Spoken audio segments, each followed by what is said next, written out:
Thanks to those joining me live and to those that have been joining me on archive and the rest of the panel. We're loaded today because I felt thankful. You know what I mean? It's Thanksgiving Eve. It's time to be thankful for all great things in life. We're thankful for the round table. We're thankful for everything. Man, we're being joined by Cano Local Sports, right? A lot of great commentary and interviews. Knows a lot about Puerto Rican fighters, that whole good stuff. There you go. We have Christine Lopez. We are officially not a sexist network anymore. Like, look at this. We got a woman on the panel, right? Dave Duenas, the host of Leave It in the Ring. How's it going, Dave? We got Chief Funky, one half of Hispanics Causing Panic. We have one half of Ringside Reporter Joe Habib. And we also have the one, the only Boxing Wave. We go way back. We used to have a show like way back when. We would alternate the show. Then I got a job and all that good stuff. But we were one of the first actual shows back in the day when people were just doing YouTube videos. So shout out to all you guys. All right, we're going to go right into it. We have a large panel, so let's get this started. Triple G is going to be facing some type of like medical pill or something like that, right? Like, is that what it is? That pill? Like, what's wrong with him? Is he not performing in bed? Is that what it is? Some Viagra type pill or something? Oh, no, that's his opponent. Never mind. So it's going to be fighting somebody. Hey, Boxing Wave, do you know anything about Szeremeta? Or I don't even know if I'm pronouncing that right, but. Well, when they first announced the fight, I looked them up and checked them out a little bit on YouTube. I'd never heard of him. You know, I heard that he's the mandatory. I mean, he could box pretty good, not to be honest. But I mean, he didn't fight anyone notable in the division, you know. So one thing I did notice that he doesn't really have a punch like that, you know. And I think Triple G fighting those kind of guys, it's just only there to make him look better, you know. When you fight, it doesn't matter how good you can box with Triple G. He's just going to try to run you over, especially if he doesn't respect your power like that. Well said. Dave Duenas. What's up, what do you know about this guy? What, do you know anything? I don't know shit about this guy, to tell you the truth, you know. I mean, look, I've said this I don't know how many times, you know, is that the zone is just trying to keep him preserved. They're still hoping for the Canelo fight. So what do? You keep feeding them Steve Rose. And that's basically what this guy is, you know. Unless Gennady Golovkin is finally old and doesn't have a good night. I mean, because he's been cooped up in this whole COVID thing, right? He hasn't done anything. But, I mean, that shouldn't happen, right? Right. Well, what about you, Christine? What have you heard about this pill? I mean, about this opponent? Nothing, absolutely nothing. You know, and he's the mandatory, and we all know that the powers that be pretty much pick the mandatory. So I had to do some research too, and I don't see anything very impressive. Okay, yeah, he can box. Power, no. Triple G, like you know, Boxing Wave said, he's gonna run him over like a car. You know, like it's just I don't know. It's kind of interesting that they match up. All right. Cano Local Sports. Break it down for us, man. I mean, what do you know about this guy? What's going on? I don't know this dude. Look, he can box, but the problem with him is he doesn't stay boxing. He likes to trade a little bit, man. And with Triple G, that's like a stylistic nightmare. It's a knockout waiting to happen. And listen, as soon as he gets hit, he's gonna want to trade. He's gonna abandon boxing. Yes, we know he's ranked 25th, but his resume isn't the strongest. He is undefeated, but there's nobody on his resume. So as soon as they start trading punches, it's going to be over. I don't see this fight going long. Well, it sounds like a great recipe for success. Like, just go at Triple G and just brawl that out with him. You know what I mean? So we'll see how that goes. Joe Habib, you look like somebody that might know about this pill. I mean, what's going on? What is this? Well, 5 knockouts in 23 fights. It is that kind of says it all. And I 22%. 22% knockout ratio. Great math, Connor. You didn't even need a calculator for that one. Yeah, I'm impressed. Give you an A right there. But we kind of look at Brady Bunch here. But getting back to the fight. Getting back to the fight. I find it very ironic how the zone was heavily scrutinizing Canelo's opponents, but they're not doing that with Triple G. And Triple G, as far as I know, is getting big money in his contract as well. Reportedly, I think he was getting $20 million a fight, which was what they were trying to renegotiate Canelo's offer down to. So I just find it weird how they're not questioning anything, any of Triple G's opponents, but they were scrutinizing Canelo's opponents. They don't want to get sued, Joe. That's why they yeah. don't want to get sued. They lost their big meal ticket. Now they gotta, try to save face with everybody else. I think that's why too. I think that's why they're pleased with whatever Gennady Golovkin's going to do next. I mean, what else are they going to say?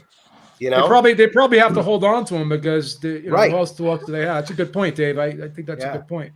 So yeah, we'll see what happens. I have to say, for the first time ever, in a Golovkin fight, when he fought Derevyanchenko, I actually saw him get beat up. I thought he got beat up in that fight. That's kind of a red flag moving forward. So to me, it's kind of mind-boggling why Canelo wouldn't jump at that fight right now or in the distant near future, because Golovkin's turning the corner. I mean, he's definitely turning the corner. Let's see if some of that residual effect from the Derevyanchenko fight shows up in this fight. That's something to look forward to. Luckily, it may not, because the guy has 5 knockouts, with all due respect. But we'll see what happens. Maybe Triple G's lost a step where this guy could win rounds. Who knows? We'll see. You know what? He's turning the corner, but he's drifting though. He's gonna be drifting like in the movie Tokyo Drift. You know what I mean? I'm saying, like, maybe that's what he's about to do. Dave from 408, welcome. Talk to us. What do you know about the opponent? You know who he is for Triple G's fighting. So I did have a chance to check out some of his highlight clips and videos today, and everything to me just reads basic, average European level fighter. You could call it cherry picking, but the truth is he's a mandatory, right? So this looks really good on paper for him and DAZN, and it keeps the possibility of that trilogy fight with Canelo alive. But ultimately, like Joe was just saying, I agree with some of you guys that he's been turning the corner, and it's very likely that with his age and his demise, everything's starting to slow down with Triple G. This guy can possibly win some rounds, but I totally expect him to win, even possibly by late stop. We're being drawn. I'm telling you guys, we got a loaded panel today. We got Blood Boxing just coming in. All right, what's going on, Blood? Hey, how y'all doing, man? Good to be here again, man. Talk boxing with you guys. Hey, Blood, you're an old man like Beeb. You might know about these pills. I ain't an old man like Beeb. Beeb is like Beeb is 10 years older than me. Well, what's this Szeremeta pill? Like, what is this? This guy that Triple G's fighting some Viagra pill or some shit. Szeremeta or something. Like, what's this about? Who is this guy? Man, I never heard of him, man. I just heard about this shit today when you sent the message out there. I have no idea who this guy is. I just found out when I hit the show. I was like, oh, Golovkin's back? Damn. Okay. I mean, I don't feel bad about not knowing these guys, man, because there's too many champions now. And, the rankings are fake and all that stuff. So, I mean, why is he not fighting Andrade? Ain't he over in DAZN too? Isn't he affiliated with DAZN? So they should have bet that fight. That's a better fight. With Matchroom. Yeah. So, work for DAZN for sure. Hey, Blood, they're putting in the poster record 21 title defenses at middleweight. What do you got to say about that? Oh, shit. Don't get him started on that one. I don't agree with that, man, because like I said, it's either you made the 10 defenses of the second tier belt or the super championship, because his first 10 defenses was as the regular champion. And at that time, they had established the super championship, which was held by Felix Sturm. For his first defense, Sturm had that belt. So you can't count those first 10 defenses when he's a second tier champ. I agree. Point blank period. That's how I look at it. There you go, man. You're going to trigger a lot of Golovkin fans, especially here on YouTube. Too bad. Funky, let me just give a shout out to Nopal Boxianos, Run PMC, A-Rod, Neon Eyes, the Salute to D-Style, and the panel. Joe Lopez 40 ounce. Shout out to the Brady Bunch. The Brady Bunch, okay? Joe Lopez 40, and this is the 2020 Brady Bunch. It's not all white. Have you noticed? Look at this. Like, look at this. We got Mexican, we got Puerto Rican, we got black, we got everything. So there's a 2020 Brady Bunch. And we got a woman too, right? We're not sexist anymore. You got Lebanese too. You got Lebanese. Lebanese, there There you we go, go. man. Damn. So Boxing Dialogue says Triple G's still a champion. Yes. Well, Hey, he is. Beeb, you know I'm Absolutely. 25% Lebanese, right? I did not know that. Wow. All My right. grandfather is Lebanese. Oh, My wow, mom's that's- dad. Awesome. Yep. Well, that's nice, but we're gonna move on. Hey, Oh, Chief, we're having a moment. Come on. What are I know they? you got 2 words, but go ahead. I don't know, man. I'm starting to smell something around here, man. You guys smell that? Yeah. I smell something, man. Oh, I don't know if it's just me or what. I mean, oh, there it is, man. This is fucking dumpster juice, man. This fight. I mean, come on, man. Who's this guy? We never heard of this guy. We got what? What we got here? 9 hardcore boxing fans here. No one's heard of this guy. And this guy's a mandatory fighting for a belt. Give me a break, man. This is crazy. Yeah, you know how the mandatories go. Yeah. I mean, how on earth did this guy become a mandatory? Nobody's seen him fight. Nobody on this panel has seen him fight. But Money. somehow, That's how you some way, get this him. guy's That's a how you get mandatory. moved up to mandatory. Absolutely. Yeah, this is insane, man. This is insane. This is exactly why we need a whole revamp of the sport, man. Because this is crazy. Guys aren't getting shots that deserve shots, and guys that no one's ever heard of all of a sudden jump up to a mandatory. Like this is pure dumpster juice, man. Triple G. I don't know what to say, man. I mean, there's better fights out there for you, but and I agree with what Beeb said. Canelo would have been a big fight. And Canelo just would beat the brakes off this dude if they fought him again. He could get paid millions of dollars, beat the brakes off him. Like, I don't know what the problem is there, but I guess it's some sort of beef between these two guys. They don't want to make money off each other, whatever. But I mean, that would be a much better fight than this, man. But I'm through with it, man. That's all I got to say. Money heals all wounds, brother. That's an old saying, man. absolutely. I guess so, yeah. Hey, does anyone in the panel have anything to add about this amazing blockbuster of a fight? I don't think we like it too much. I I mean, regardless, I'm gonna watch he's- it. I don't even know if I'm gonna watch it. I mean, who's gonna watch it? Yeah, Canelo and Triple G I'm gonna again. watch That it. would have been like a best show. I'm sorry. I'm a degenerate, Christine. I watch anything. I'll watch two pigeons fighting over a piece of bread in the street. That's what I do. What we're gonna say about Same for me. No, I mean, it's a lose-lose for him. He's gonna. I mean, if this guy gives him some decent rounds, it's gonna make him look bad. Absolutely. And then Canelo. Yeah, This is absolutely. why Canelo doesn't want the fight, because he's fighting Callum Smith. Now everyone is crazy about the fight, but that's a much better level than Oh, I what like Triple that. G is I facing like that right fight now. a lot. I like that Callum Smith fight a lot, actually. too. Yeah, it's a good fight. It's a good fight. I mean, I'm saying as far as people have preferences on who they want Canelo to face, as far as the champions at 168. No, that's you know, correct. You're it's correct. still a good fight. You might want Plant more, Benavidez more. Who else is there? Saunders, whoever it is you want. But why is Triple G fighting guys like this? Like, he's way past this level for him to. And he fought Steve Rose 2 fights ago. This is crazy. Yeah. When's Saunders gonna get his shot, man? Poor Saunders. He doesn't want to fight anybody. He don't want to fight anybody. Give it a shot. He had a chance at Canelo earlier in the year, and he turned it Outpriced down. himself. Yeah. I'm saying those in Sorry. between fights, he's not gonna fight anyone. The in between fights, he'll get the Canelo fight, but in between that, he's gonna fight anybody. Right. Yeah, this is definitely a crap opponent. That's what it is. Okay, so It's a steady safe opponent. yeah, it's Because he's hoping for that Canelo fight. I mean, I think Understatement. they're still like promising him that he's going to get Canelo. But these type of fights don't prepare him for a Canelo either. That's another thing to look at. As Well, well. I mean, if you look at his whole career, Joe, I mean, let's look at his whole career.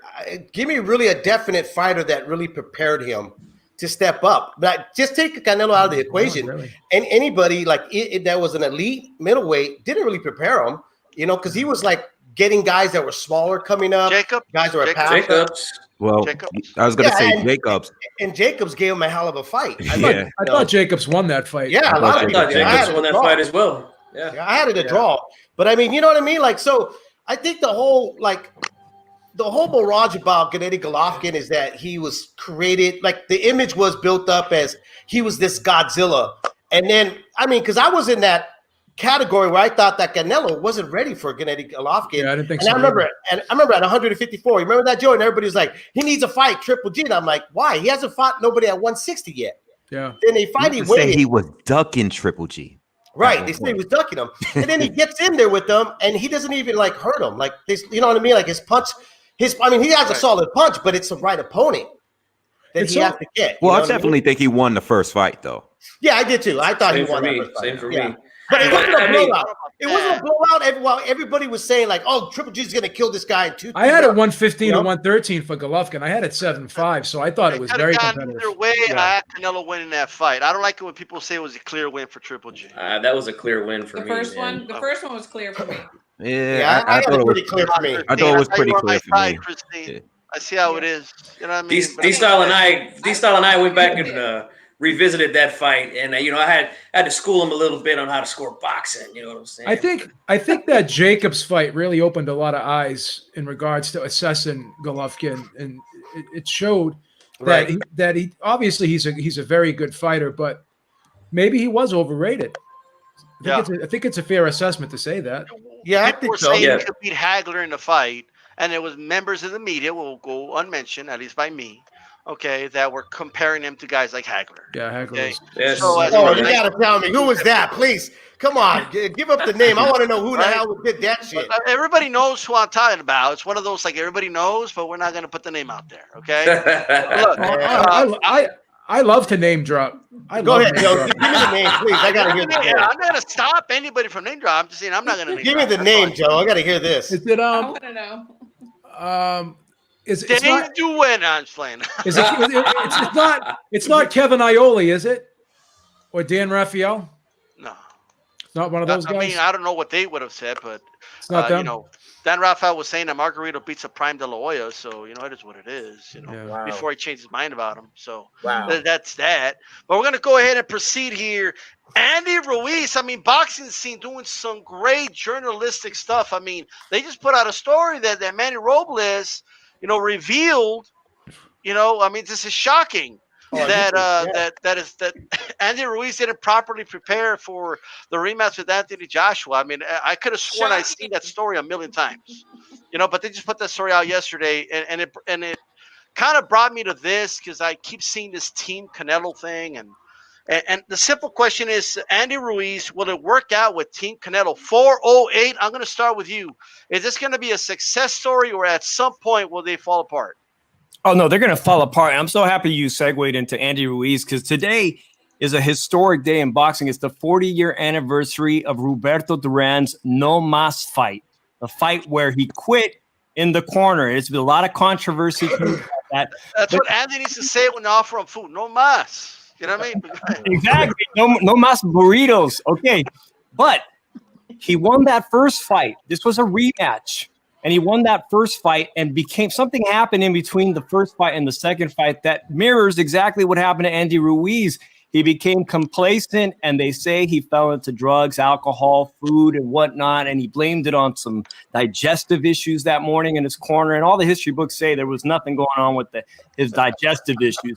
But Andy Ruiz wasted away all that time after he became a champion and got that surprise win, in much the same way, and no mas. Cesar Chavez Jr. is a shit show that continues to happen. Today I'm reading about, you guys are talking about opponents you never heard of. Nicolas Massaroni, an Italian Argentinian, was going to be his opponent tomorrow night. And I guess he didn't watch tape on this guy because he's got 18 wins by knockout, 95% knockout percentage rate. And Chavez goes on and says, the guy didn't make weight. The other guy says, you never even sent me a contract. So the shit show continues with Chavez Jr. Mm-hmm. Chavez Jr. is like, and shit show, like it just goes like it's like peanut butter and jelly. Like, you know what I mean? It's just like a perfect, it's like dumpster juice, when G Funky brings it up. It's just one of those things. You know what I mean? I don't know if G Funky's awake or not because he's got those glasses on. You know what I mean? No, bro. Like, I don't know, man. You ain't supposed to get high on your own supply, Vato.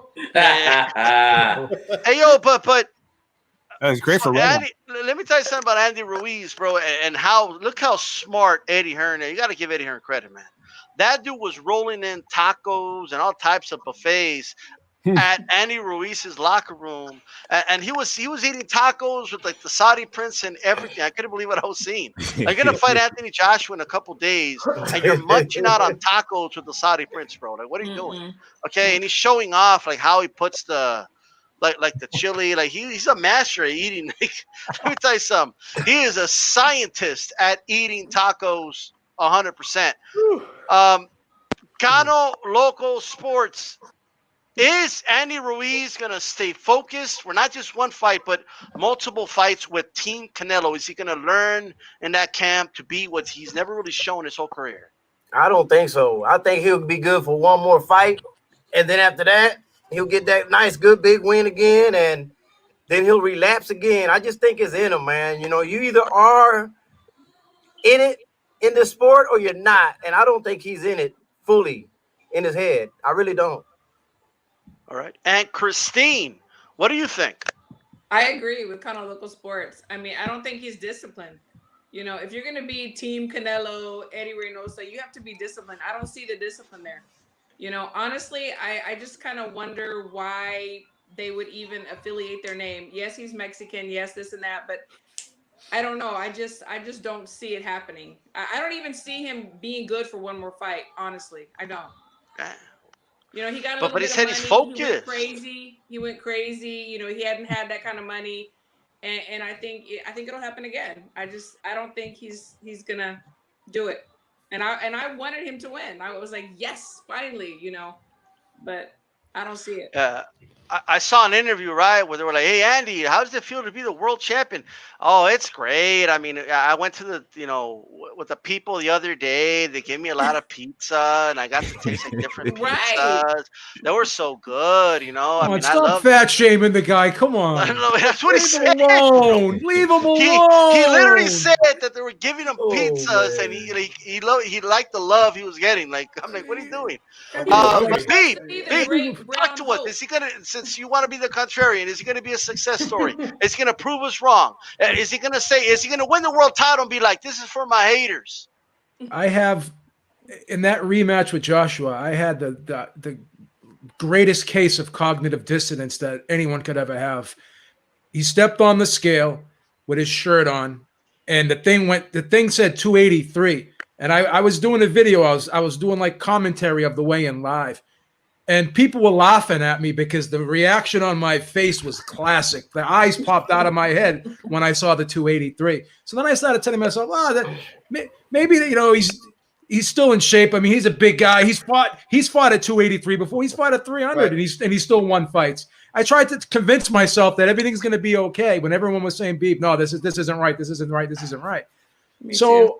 I was a huge Andy Ruiz fan. Like I bought into his story and everything, and I wanted him to win badly, very badly. And but you just have to look at the history. Not only Andy Ruiz, let's look at fighters in general. Fighters who tend to bounce around from trainer to trainer. It never ends for them. They continue to do it. Cotto used to bounce around. De La Hoya used to bounce around. Certain fighters just bounce around, and that's just the way it is. They're always looking outside of themselves instead of inside of themselves. A lot of people in general don't know how to self-reflect. They don't have emotional intelligence. They always have to look for something else or someone else to blame. And Andy Ruiz, I don't want to character assassinate the guy because it's crazy, because you could look at somebody and you could see strength and discipline in one area, but then when you do look at the total package and you dissect them, everyone has their weaknesses, but being able to control your weaknesses is also a strength. Not succumbing to your weaknesses is also a strength. So obviously, he has an addictive personality, he likes to eat, likes to party, likes to do certain things, but he just never has been able to get a handle on that. So as disciplined as he is when he's in the ring, Joshua knocked him down. Looked like he was done. And that it takes a great deal of discipline, heart, and drive to get up and do what he did in that. What he did in that first fight will forever be etched in history. He's in the history books forever, But you have to ask yourself, was that enough for him? Did he reach the pinnacle? And are there any more goals left? Does he really want to be heavyweight champion again? Because he could be saying in the back of his mind, last time I was heavyweight champion, I wasn't able to control that moment of being champion. Look what happened to me. What's going to happen again if I'm able to become champion again? Will I be able to grasp that title and really represent that title, or will I go down the wrong path again? So a lot of question marks, but you have to look at the empirical data. The guy has bounced around from trainer to trainer. Mm-hmm. So there's no reason why he wouldn't do it again. And not only that, what if Reynoso decides, hey, I don't want to train him anymore? The guy's not doing what I want him to do.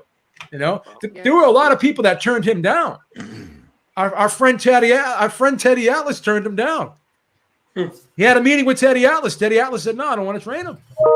And Teddy Atlas ripped him hard on Twitter, man, that night. Yeah, he wasn't sold on him, you know, so. Well, I'll tell you this. I mean, he was getting ready to rematch Anthony Joshua, and like 2-3 nights before the fight, he's eating tacos with a Saudi prince. Okay, like that's not right. He was having a rematch with the buffet, which he's always lost. Okay, but you know, maybe he'll be heavyweight champion at food eating. He'll be a 2-sport champ. Okay, well, you're being so hard on the guy. Come on. You gotta be hard on him. I want to motivate him. Okay, maybe it'll work. Little tough love. Maybe. Well, right. Boxing Wave, man. What do you think? Baby. You think this will be a comeback story, a successful story for him?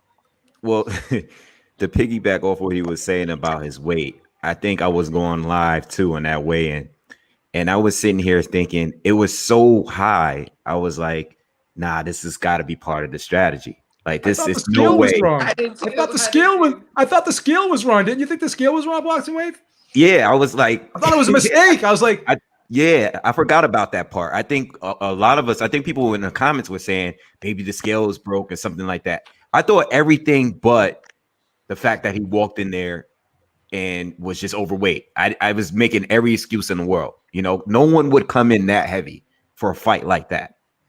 And it happened. And I mean, I think for me, once I saw him on social media with the shades and the necklace and the cars, and I said, oh, he's Adrian Broner 2.0. You know, because once Broner's chains got real from fake, it was like, that was it for Broner. He didn't care, you know? And I don't think he's motivated like that. Now, I think in his very next fight, I don't think he's going to be as bad as he was going into that Joshua rematch. But I don't think he's going to be the fighter he was going into the first fight or any other fight. When he went out to New Zealand to fight Joseph Parker, I don't think he's going to be what he was at that point or those points in his career. You know what I mean? And it would be sad too, because I would like for him to get another big fight. But if he looks bad coming back, and you know, I don't know if the Canelo thing is going to really work. I don't think that's going to really work. You know, you got to really be motivated. We could be wrong. I'm hoping I'm wrong, but I don't know. You know, we just got to wait and see. I just want to know what did I say that's communist? I mean, somebody saying, "Oh, it was a communist Russian." No, they're talking about the way you're wearing your hat and all that stuff. They're talking about your dress code. Okay, all right. I guess I didn't get it. All right, okay, cool. But anyway, well said, Boxing Wave. I want to know if Dave Duenas is 97 Rough a believer in Andy Ruiz. Will Andy Ruiz make a big comeback? Will this be a successful run with Team Canelo? Well, I think this about what you're asking everybody else about the success story. I mean, it is a success story. He's the first Mexican to win the heavyweight title, right? But to say like about like with Joe talking about the gyms that he left, actually he was kicked out, Joe. Every gym in Southern California basically kicked him out. That's why it was really hard for him to get another team.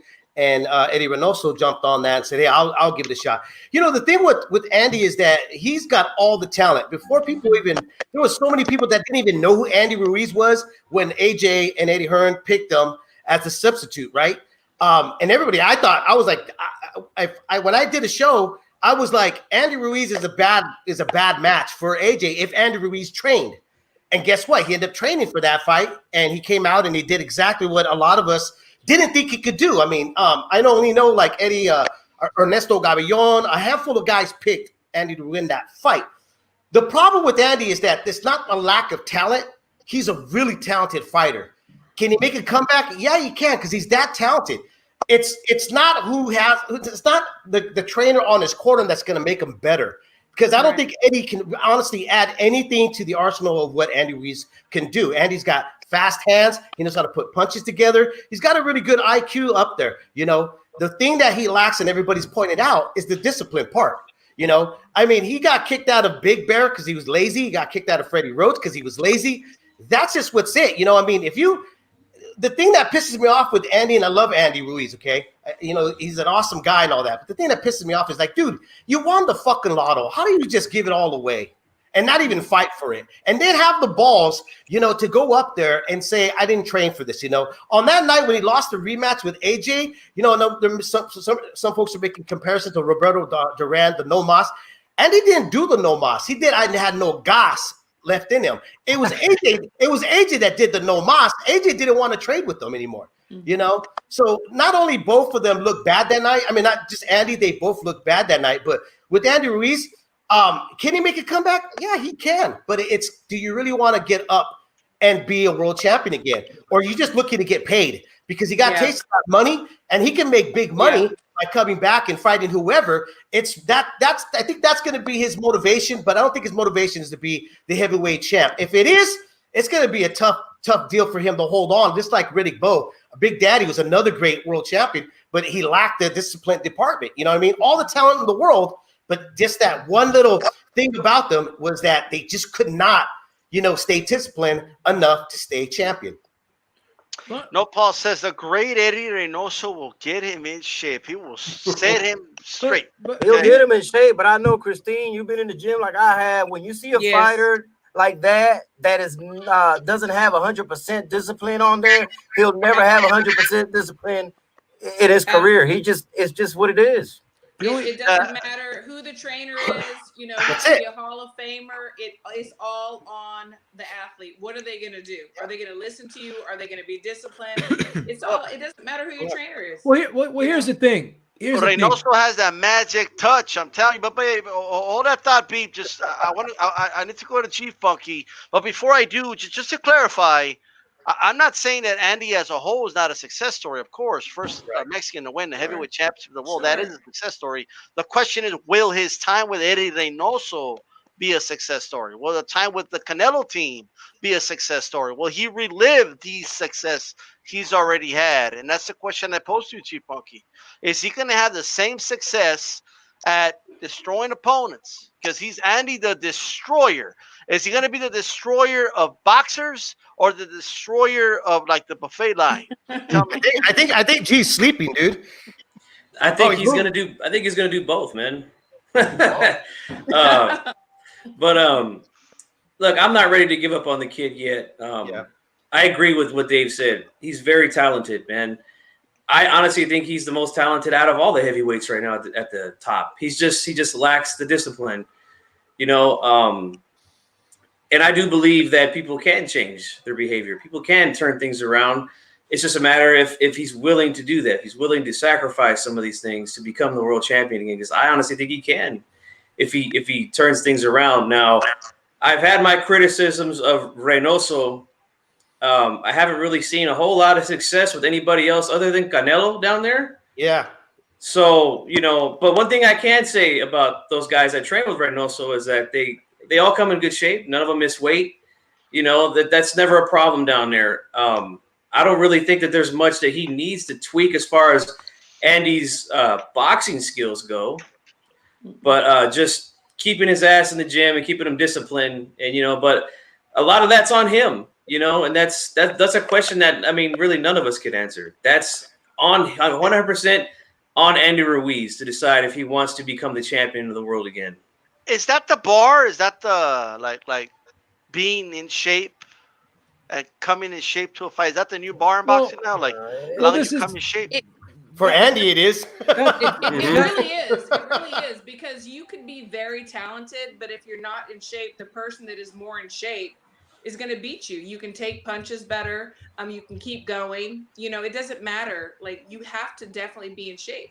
You know, it doesn't matter. Yeah, you fall apart. You know, if you're not in shape, you can have all that talent, but then you start falling apart during those rounds and those minutes and stuff. And the guy that has lesser skill can actually, use those lesser skills to capitalize on. Yeah, it's really important. The thing that's kind of that stands out though about the whole situation is he's got 35 fights. He's 31 years old. Will he be able to just all of a sudden flip that switch and from now on for the rest of his career? I don't think so, Beeb. That's what I'm saying because it's because he's older. Like he's 31 years old. If he my whole thing is if he hasn't gotten it yet by now, and it sounds stupid to even say this because the guy was heavyweight champ of the world, but he's always had that inconsistency. And he was never able to grab hold of that. So at 31 years old, with 35 fights in, all of a sudden, can a leopard change his spots? Can he change who he is as a person? That's what I'm saying. Can he change who he is as a person at this point in his life? Everything. Like if you haven't got it, like a kid, once he reaches 25, 30 years old, if he's still out there doing stupid stuff, then maybe he's down the wrong path. It's going to be harder for that kid to get back on the right path if he hasn't grasped it yet.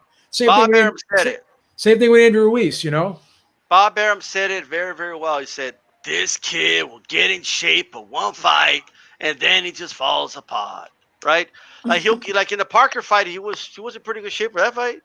I thought he won that fight. Thought he won that fight, yeah. I thought he won that fight. Yeah, and then what happened after that? He got super fat again. You know what I mean? And then the fight before he actually came in heavier for the Joshua fight than he did for the fight he had a couple weeks before that. Yeah, he was like 7 pounds heavier. That's his best weight. He looked really good at that weight. And I'm like, you just need to stay there. Right. At the end of the day, like you just got to stay there. Anyone have any further thoughts before we move on? Yeah. If you're gonna do this, you can't be seasonal. It's a lifestyle. You can't I got a fight coming up. Let me lose weight. Let me get in shape. No, you have to be ready. You have to say, you know what? I'm not going to go 15 pounds over my fight weight. And then you have to be very strict with that. Christine, I don't know what y'all do in your gym, but we kick fighters out like that. We don't even let them back in the gym. Yeah, absolutely. And we weigh in every day. You have a certain amount of weight that you can gain depending on who you are. And that's it, So you know who went to the buffet the night before and who didn't. Then if they're weighing every day, we're not seeing boxing is year round. Amateurs and the pros. If that's what you want to do. Hey, I'm pulling for Andy. I'll be pulling for him. I'm rooting for him. Hey, put the damn taco down. Yes. Put it down. I'm not worried about him not putting the gun down and put the taco down. Okay? The fat shaming has been going on with Latinos and Mexican boxers since Chris Arreola. And if Andy Ruiz doesn't get it together, a fight with Chris Arreola looks good to me in 2021. If he keeps the same he will Arreola.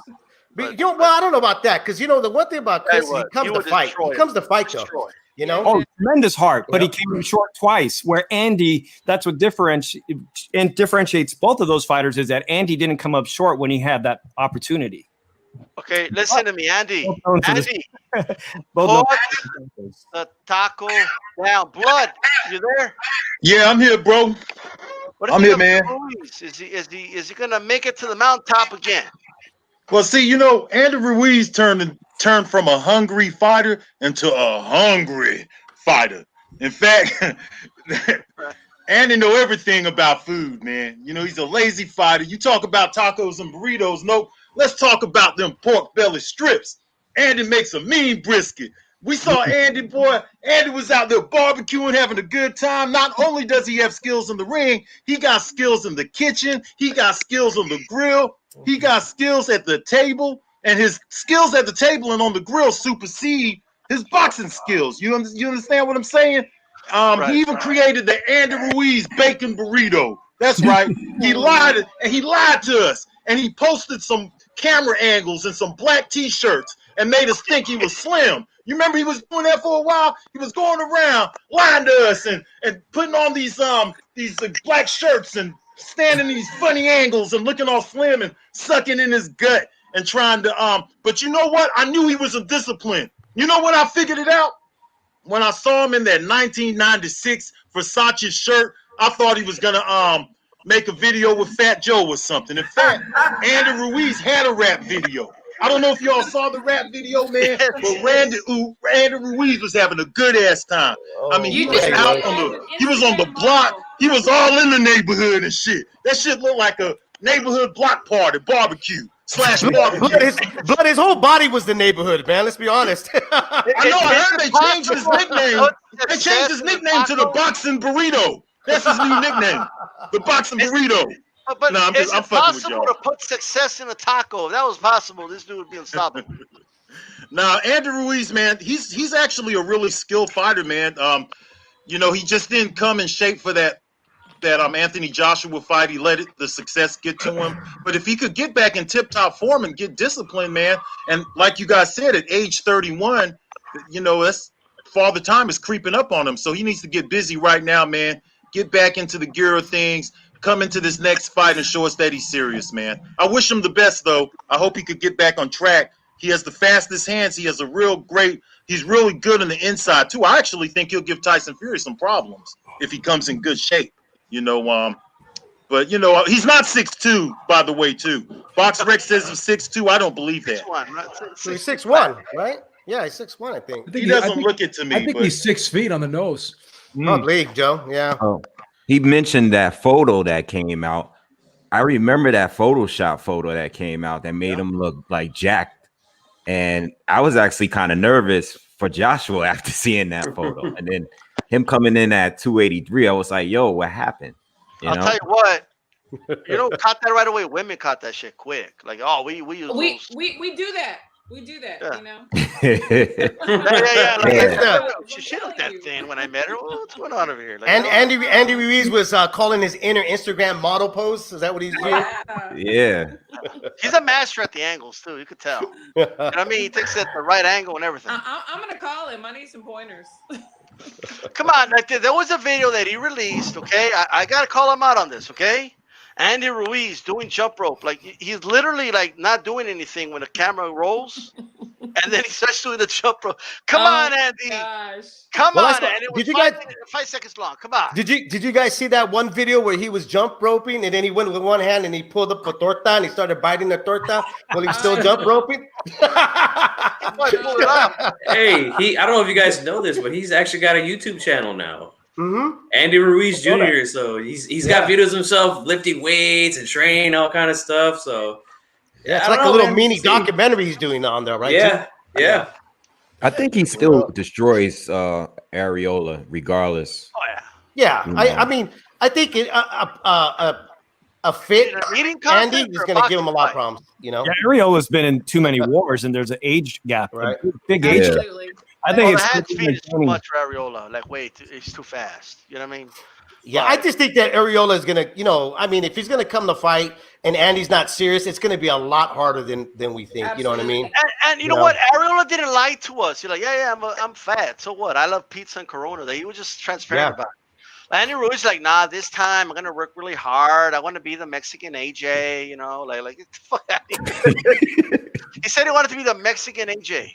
Okay, like body wise. Like, you know, like, well, you got a long way to go there, buddy. Right? I want to go to this, Chief Funky. I want to go to you first, so you can kind of go kind of go over this with us.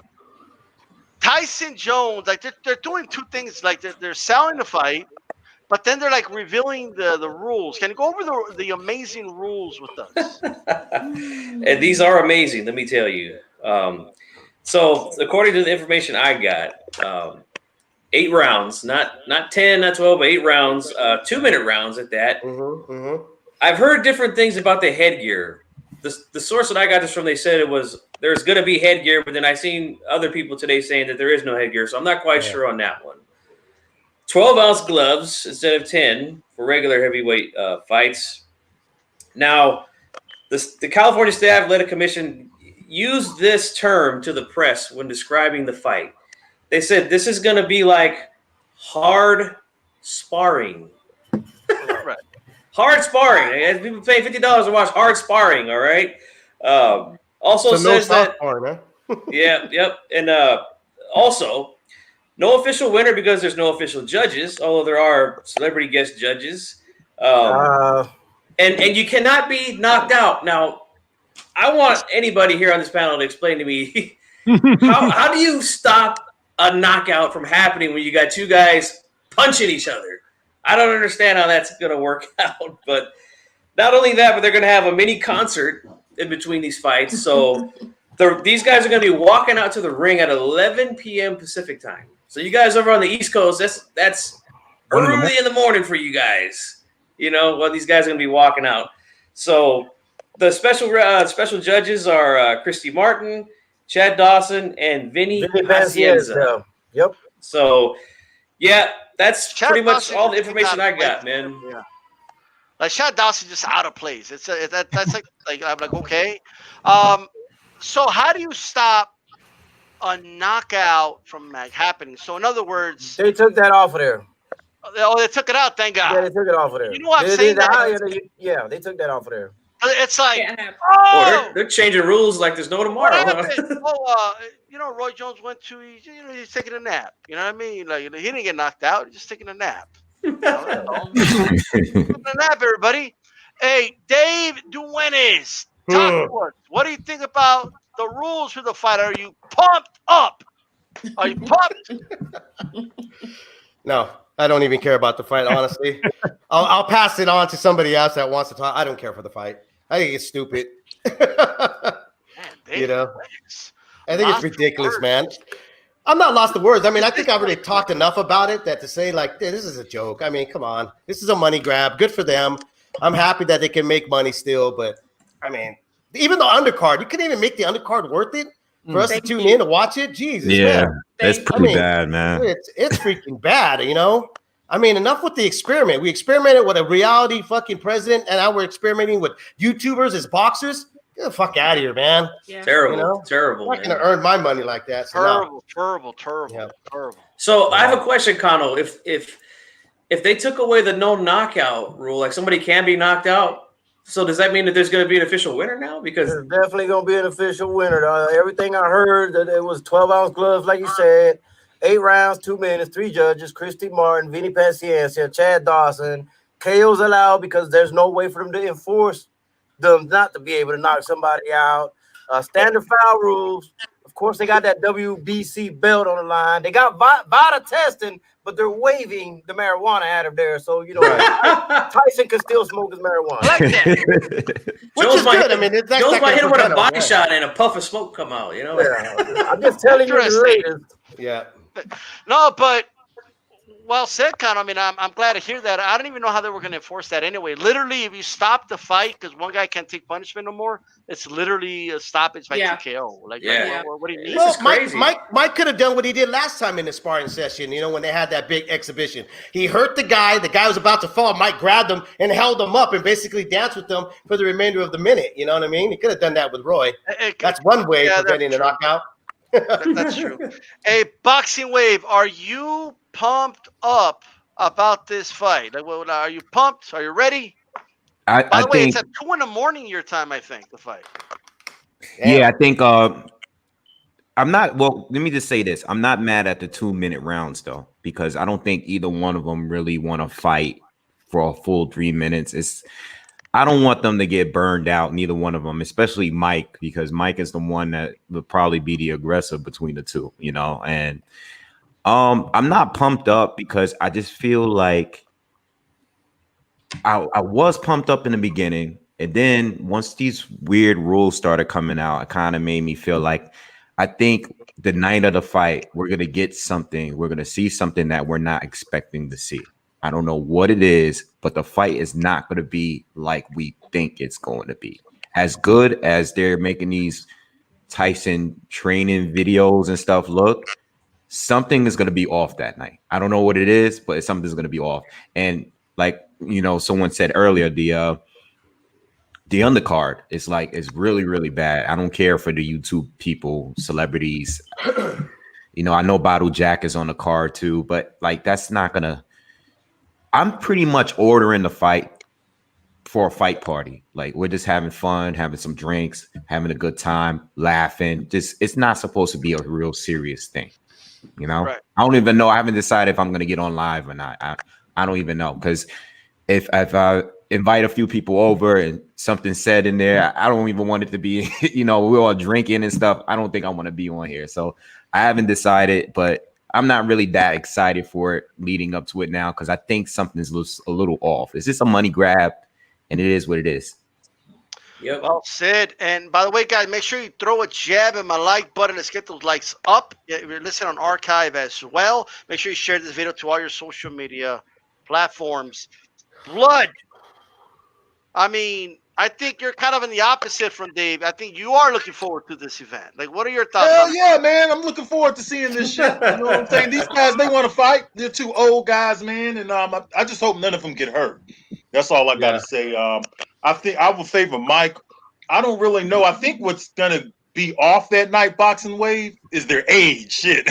I think it's just their age altogether is off. So, you know, we're going to get it too. Me and my brothers are going to watch the fight. And, like, it's a good event to hang out with and just reminisce and say, hey, man, old Mike and Roy getting back into that type thing. And I heard also that it's done some pretty high pre-sales numbers, D-Style, is what I heard. So Yeah, I heard the same. there's a lot of people who's interested in this fight. And I'm wondering if it's going to do higher pay-per-view than some of these fighters today, which is sad if that's the case. But it looks like the best pay-per-view this year was that Tank Davis with 200, with just a little bit over 200,000. It'd probably do better than that. That just shows you where boxing is at when you got two old-ass guys who can come back and fight in the exhibition and generate more interest from the fight fans. So, you know, I mean, Dave, he's just hating over there, man, because he got to see them guys with gray hair, and it reminds him of 35 years ago. That's all it is, you know. He's just over there hating. That's all it is. Right hand on the kisser. Shit. You know what'd be great? Honestly, this would be funny, Blood, is that they do more pay-per-views, right? I mean, but you know what? Yeah, they put in the work, though. So if they get more pay-per-views, it's because they put in the work from years and years and years of fighting. You know what I'm saying? Where these other guys, they just want big money before they've even done anything. That's true. You're seeing the light now, Dave. Look at that. Listen, Pumping it up now. No. Look, I was a little bit. You know what I mean? Not even. Look, is it a shit fight? Yes, it is, because the exhibition. Who cares about that? You know what I mean? You're gonna put restrictions on these two guys. Let them have a little bit of their old glory day. But it's a dangerous guy. One of these guys get hurt, especially you, Roy Jones. Okay, I mean, that's why I'm like against them. I'm like, man, I really don't want it. I love Roy. I've been a huge fan of Roy for years. I've had him on Leave the Ring numerous times. You know, it only takes that one little hit left. I mean, the way the guy's been put to sleep in the past says enough. Again. Yeah, exactly. You know, so, but I mean, just to see if they make, I mean, I'm not against them making their money. Let them make their money. You know, fighters deserve to make as much as they can, however long they can do it, because it's a short-lived sport. Just like it's a lonely sport, it's a hard sport. It's, you know, like these guys were talking about the gym. It's all year round sport. It's also a very short-term sport. They can only make a certain amount of money, and then that's it. They're out the door. They don't get a commentary job. They don't become, you know, I mean, what's it starting now? You're starting to see that, but not all of them. Not all of them get that. And I want to remind everybody that he had nothing to say about the fight. Okay, imagine if he had something to say. Oh, I know. But hey, somebody wake up G-Funk, please. You're scaring me over there. Joe Habib, I know you're pumped for this one.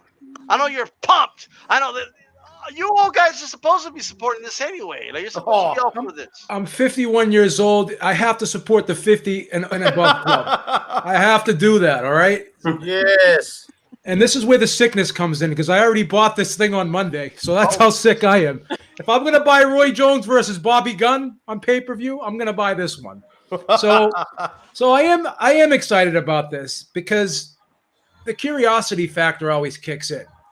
You're saying to yourself, obviously these guys aren't what they once were, but it's hard for us, or at least for me, to not think back to the glory days of both guys and have that carry over into this, the nostalgia about this fight, how this was a proposed fight way back when. So now these guys are in the same age group. You know, it's not like you're having one. It's not a mismatch, really. Well, it could be thought of as a mismatch because Tyson's bigger, Tyson's bigger and stronger. I must have forgot, bro. He beat John Ruiz. What's up? But Roy is a phenomenal talent in his own right. So the question is, has Tyson lost more than Roy has over the years? But again, Roy has been knocked out cold. So that's always going to be in the back of your mind if Roy gets hit again, because Roy seems to get hit in that temple area all the time, and he just goes to sleep. He gets short circuited. So I'm a little worried about that, but the curiosity factor, the nostalgia involved in this event, yeah, I am excited about this fight. I really am, and I think that this fight has attracted and will attract a lot of attention in the mainstream media. I think this fight will do over 1 million pay-per-view buys. I got to tell you guys, I mean, look, I get, like, if this was, 15 years ago, maybe, but 15 years ago, Mike Tyson quit in a fight. And he said, I'm done fighting. I don't want to fight anymore. And before that, he got beat up by some other dude. Well, Mike That was by heavyweights, though. But no, it doesn't matter. It don't matter. It doesn't matter. He quit in the fight. His fight was out of him. He lost against someone he shouldn't have lost to, period. And now it's 15 years later, and because he was hitting the mitts for 8 seconds, we're going to count out the great Roy Jones Jr.? Y'all must have forgot. Okay, but that power is never going to go away. Hey, Christine, am I wrong? Did people forget, or how do you see this? What's going on? No. You know what? I'm really happy that they're able to make their money. And for them, this is like super exciting. For me, I'm not as excited. I think it's really cute that they have the celebrity judges, and then the undercard. It just kind of reminds me, and God forgive me, of bare knuckle boxing. It's like the people that couldn't quite make it in the UFC or in the boxing world, then they go to bare knuckle boxing, and that just kind of reminds me of the undercard. I'm gonna be traveling. I'm gonna be in camp, so I probably won't watch it. Like Tyson? Would I buy it? I'm not sure, but I'm very happy that they can make their money because I'm sure that they probably need it.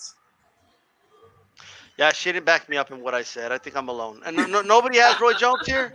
Tyson! No. I'm with Tyson. Man, I would love to take Roy. I think Roy's going to win. I think Tyson's going to tire out after like a minute. Yeah, I think he's going to gas out. Last thing to go is the power.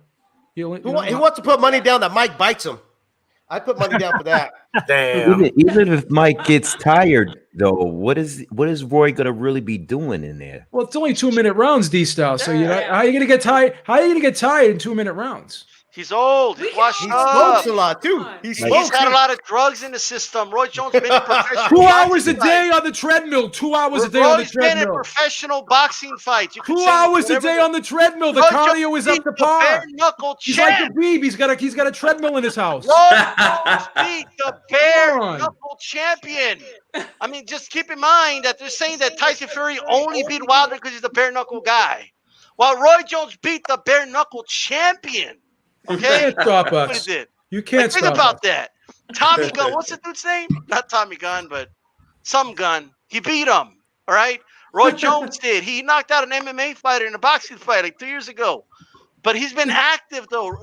What has Tyson been doing other than hitting mitts and 8-minute video? Yeah. I got Roy He Jones. runs a lot. But Tyson, old Tyson, is still better than a few guys that Roy's been beating the last few years. Oh, well, we'll see. I want to pick Roy so bad, man, but I just don't trust his chin. I think Especially when he beat that fan that time. That was ridiculous. Oh, Remember yeah. the fan? man. Come on, Forgot you know about what I mean? that. Hey, I have a question before we move on for the. Well, really quick. We need 408's, input here. You know what I there mean? you go. Let's not forget about 408 now. Hey, 408, talk to us, man. What do you got? Oh no! More importantly, the author Oscar Wilde said that life imitates art far more than art imitates life. Now, what we're gonna have Saturday is a real life version of the movie Grudge Match. That's what we're gonna see. And like Christine was saying, this whole card kind of it harkens back to what like B2K boxing or whatever, that bare knuckle boxing, and even more hilarious than that is something I heard about this weekend that's doing great success. Fight Circus, that works with a porno company, and they're getting huge.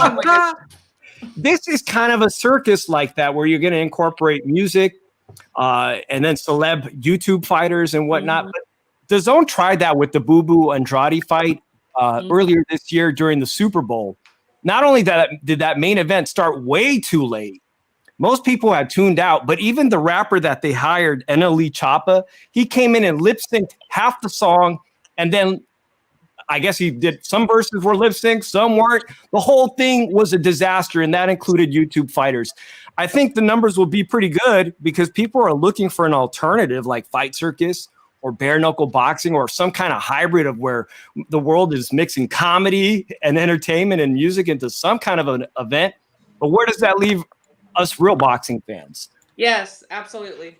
Look, Roy Jones Jr. had a 10-round professional boxing fight, okay, with a guy that was 30-11, a guy with over 40. That's not a fan. That's a professional boxer, okay?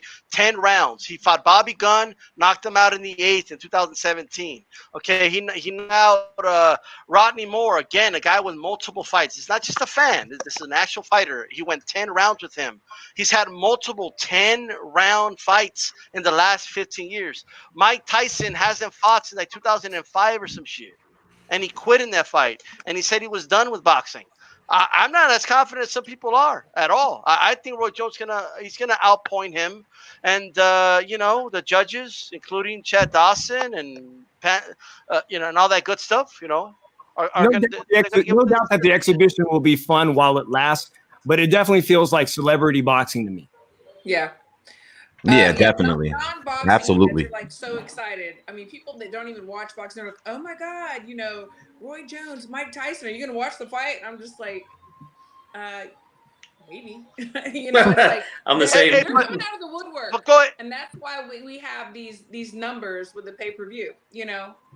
Christine, you know what's going to happen? The day before the fight, you're going to, like 10 minutes before the fight, everyone's going to be like talking about it and getting your juices flowing, and you're just going to end up buying it at the last minute. I can just tell. You know what? I think that's going to happen. She's already thinking about Roy Jones pulling off the upset. Like, that's already in her mind right now. I already planted All that it takes seed. is one shot. That's it. I think people are just assuming it's not the same Tyson, guys. This is a me coked up, washed up. Now Come on, he's reborn. He's reborn. He's born again, baby. He's back. I don't know, man. G-Funky was about to dive into something before I had to interrupt him. What are we going to dive into, G-Funky? Yeah, it's the Tyson Renaissance, that's for sure. No. But let me close my mic. My camera here. I don't want to scare Dave. We'll ask a question, but for the boxing historians here, is this the first time that we've seen two fighters competing when the combined age is over 100 years old? Probably. Because I can't recall two guys this old fighting like ever. Well, hold was Jorge Arce. How old is he? Because he fought Julio Cesar Chavez recently. Yeah. I was about that. I'd say 40s. Right. So I think Linares in his 40s. Arce is late 40s. Yeah. Yeah. Roy's 51, Tyson's 54, right? And then so let me see. When Hector Camacho Sr. fought Leonard, no, that wasn't even close. No, that's not. No. No, honestly, I think this is probably the first there, G. That I could think of. Hey. Blood, do you remember anything else? I don't remember. The closest would be Chavez Arce. How old is Julio Cesar Chavez right now? I can't remember. He's in his he's like 50. I think he's around the same age as Tyson. Yeah. 55, 56, I think. So they then because I think Arce is 47, if I'm not mistaken. So they just broke 100. So other than them two fights, I can't. Azuma Nelson, didn't he fight? Didn't he have a fight with one of his former foes here recently too, or sometime later? Yeah, I think that might be it. I think you guys are right. That's it. That's it right there. So Chavez is 58. I just got his age. So, yeah, what we're gonna do? We're gonna move on from the old man math, and we're gonna go to the next topic. You know what I mean? They're old as fuck. That's the answer. Okay. They should have labeled that at this fight. These two old ass fuck guys are gonna be. Hey, it was close. Arce is 41, so 41. It's close. Yeah. It's almost when you there. go to the database, the government, when you go to their database and they look at the age, it's old as fuck. That's what but check it out, man. We touched on it last week, but we have new people on here, and I kind of want to ask them about this. Joe Joyce versus Dubois. Okay. Big fight in the UK. If you're a hardcore boxing fan, you're aware of it. It's not going to be on the Zone, by the way. It's going to be on ESPN Plus, from my understanding.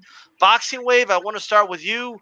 Who do you believe is going to win this fight and how? I think Triple D is going to win this one. I'm not sure how yet, but I've been watching the both of them for a while.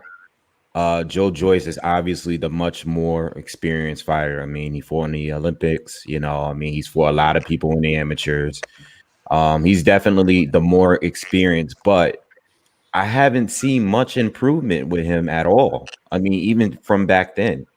And he's always constantly changing trainers, and I just don't know. He's extremely slow, and I think that is the biggest issue here. I think a lot of people are expecting Dubois to slow down and tire out, and I think that's where Joyce is going to come in and take him out. But overall, I would pick Dubois to win between them. I think when Dubois fought, I can't remember his name. Was it Gordon? I can't remember the fighter he fought. The guy that was trying to counter him, and it was a step up fight for him at that time. Nathan Gorman. Nathan Gorman. Okay.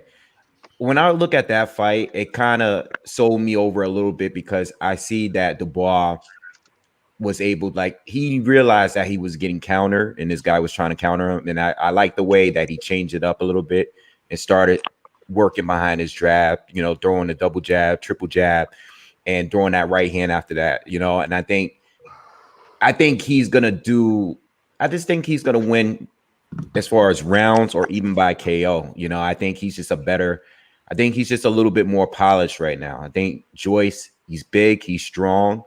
He can take a punch. He doesn't really, neither one of them have any great defense at all, but I just think Dubois is just better. I don't know how he's gonna win because it really depends on Joyce. He's very, very durable, but I'm picking Dubois to win this one. We got one for Dubois, all right, and Joe Habib. How do you see this one, man? A lot of people saying Dubois hasn't really gone rounds. He went 10 rounds with Kevin Johnson. He won a decision against Kevin Johnson. Right. So I think I'm not really concerned about the stamina from Dubois. I think he's in pretty good shape. The thing about Dubois though is he fights at a pretty decent pace. He's the type of guy where he does use his jab a lot. He's always trying to touch his opponent. He's not the type of guy that's looking for that perfect shot. He doesn't load up. I just think he's a lot more measured, and he just seems to be more refined. Seems to be a lot more refined than I would say than Joe Joyce. So that's I'm gonna have to go with Dubois there. Well said. The chat is killing me right now. Dave Duenas, who do you got winning this fight, man? Go ahead. What are you on the spot? Look at G-Buck. Haley 21, that boy 100. I started it with Luis Ortiz. Give me something. Okay. Dubois, I think he's just gonna murder Joe Joyce. I've watched Joe Joyce for a long time. When he was in the World Series, Usyk went out there and just outboxed him. I mean, I remember I was like, dude, there's something wrong with my Wi-Fi. I mean, this guy's really slow, and I mean, it was bad. You know what I mean? On how slow he is and stuff. And I honestly don't even think that Dubois is gonna have to worry about going the distance or anything. I think that just the punches put together, the speed and the power. I think Joe Joyce is just going to be in for a short night. I think he's going to get knocked out pretty quick. I'm going with 3 to 4 rounds. I think Dubois knocks him out. I agree. 408. Yeah, I'm happy to see. 97. How do you got it? I'm happy to see this on ESPN Plus because I think there's a whole segment of these British heavyweights that the American audience doesn't get to see. And so mainly it's just hardcore boxing fans who even know these names. But Dubois got a 95% KO rate and he's got some real power. And I don't think it's going to be hard work either. And it kind of sets him up with American audiences where we start envisioning him facing some of our guys over here. All right. Chief Funky Man, how do you see this fight, bro? I'm taking Mr. Gibbs all the way. Oh, I'm sorry. I mean, fucking nuts. Throw that one in there, man. Boxing Joyce. The boxing Joyce for the win. No, I'm going Dubois on this one, man. I just think Joyce is just too slow, man, and gets hit too much for me, man. I'm going to take Dubois on this one, man. Yo, I mean, he's obviously winning fights, guys. You can't what do you mean? Oh, she's just slow as fuck. So I'm gonna pick the ball. Man, is he that slow? I guess so. I think he's just slow, and I think bro, Dubois is he's just much sharper, man. He's more sharper than he is, man. Yeah. Right. All right. Okay, I hear you. All right. Gotta be honest here. Yeah. Go ahead.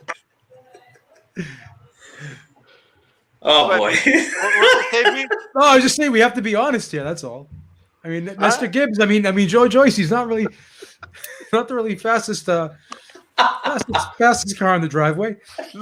Luis Ortiz, 88 years old, under 33. Hey, so we're gonna go here with Cano Local Sports. Hey, tell me, man, how do you see this fight going, bro? Well, I think the obvious has already been spoken. It's kind of hard to go last because a lot of the points have already been taken. But I do believe Joe Joyce is, got a good track record and stuff. He is the older fighter. He's the older boxer. He is slow. And I think Daniel Dubois is just a younger, fresher, faster, hungrier fighter. Mm-hmm. And I believe he'll take out Joe Joyce in the 9th round. I picked Dubois in the 9th round. Yeah, absolutely. Man, the chat swears he looks like Nestor Gibbs. I don't know, but in the ring with Christine, how do you see this fight? A lot of the things that people are saying is a positive for Joyce. Being a vet, an Olympian, he can take a punch. Actually, those are like some negatives because. So how many battles has he been through? What's the damage? Dubois, he has a great right hand. He's fresher. So I'm definitely with, Dubois for sure. All right. Do you think Joyce is as slow as people say? Or are people exaggerating a little bit? I think they might be exaggerating a little bit. But I think that, like I said, him being able to take a punch. I mean, how many years has he been taking punches? He started he went to the Olympics. He had an amateur career. So there's a lot of damage there. Over the years, things start to add up. I mean, look what happened to Lomo, Right. It's a good example. Absolutely. Blood boxing.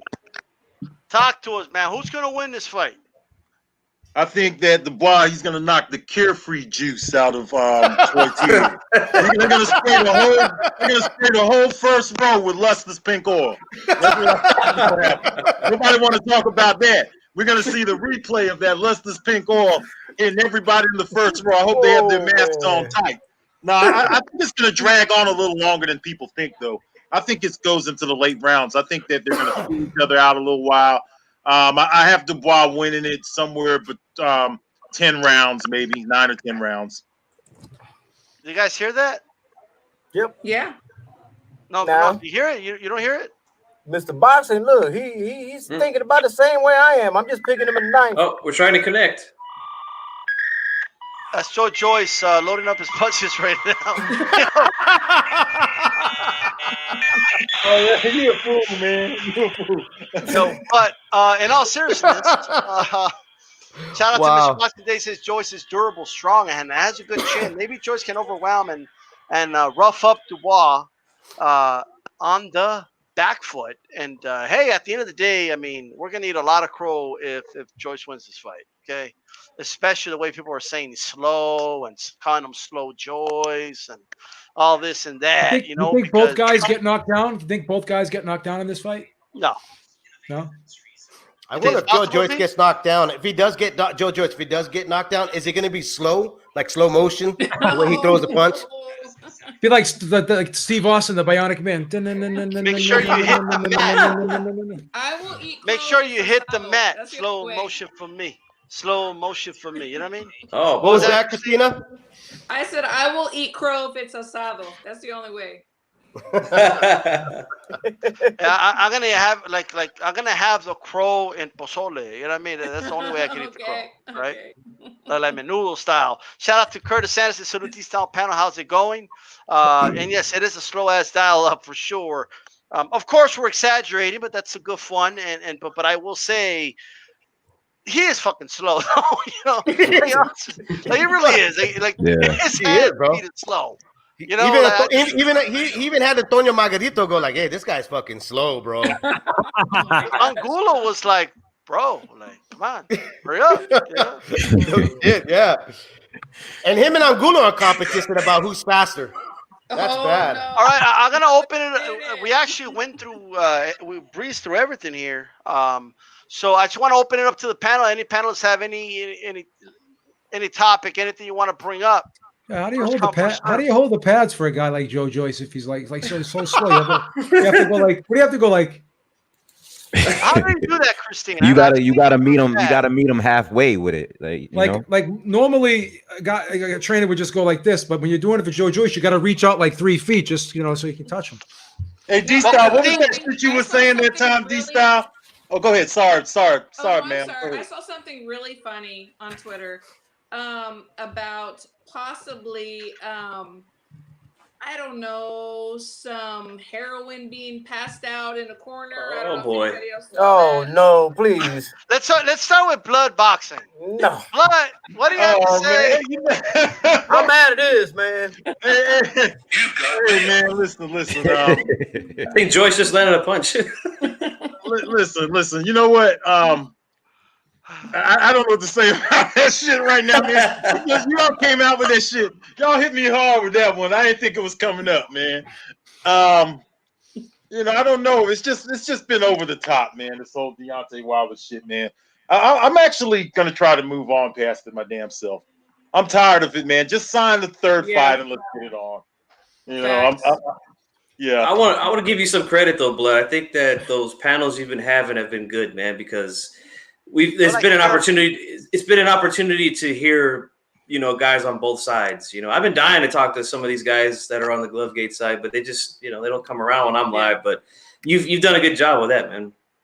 Hey, man, thanks, bro. Yeah, I have nothing to say about. Hey, D-Style, though, you remember you were saying that shit about Joe Joyce that time? When you were saying that he threw the punch and it landed in 2028 or some shit? What was that you were saying that time?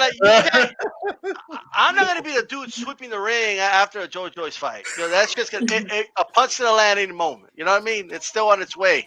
I heard one of Joe Joyce's punches got caught in the quantum realm. Yeah, totally that. You know what I mean? He'll throw a punch and then he'll take you to that spot. You know what I mean? And then bam, he just lands. Out of nowhere. If there's one thing, Joe, I could tell you this: if you're holding hand mitts for Joe Joyce, you can at least eat during the time. You hit one hand, grab your burrito, bite it, get the other one, and take a sip of your beer. Your beer all good. How about we talk about Chavez Jr.? No. Oh my God. No. No, all right. I was throwing that out there. What do you think about Chavez Jr.? Just curious. Is he really fighting again? Is that true? Yes. He fought recently. He's fighting this weekend in Sinaloa. Yeah. But then he just quit on the last fight? What the hell's going on? Yeah, he did. Oh, yeah. Well, he always quits. I mean, that's what he does. What was that? I guess he's still eating them Lucky Charms in them pink boxes. Pink attack.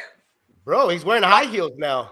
So boxing wave. What were you gonna say? I was gonna ask y'all, what do y'all think about the John Rio Casimiro fight with Guillermo Rigondeaux? I like it. Rigo, man. That's my boy Casimiro Rigo. versus Blood doesn't cover anything below 135. You know what I mean? So I don't know if that's Blood boxing that question. No, I like Rigo, man. I don't know the other guy he's talking about though. That's the guy. He's in the air with Inoue, the same division at 118. He was supposed to fight him. Yeah, man. Yeah, the Filipino, the guy from the Yeah. Philippine fighter. He's been calling out in a way. He's been wanting to fight him. He recently went over to the PBC.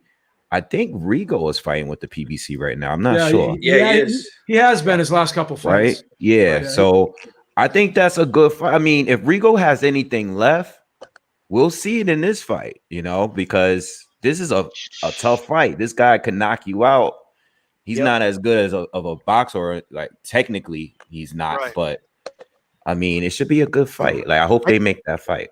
I think I he's gotta the say, wrong I style. like. Yeah, I like Rigondeaux at 118 pounds. You know what I mean? Yeah.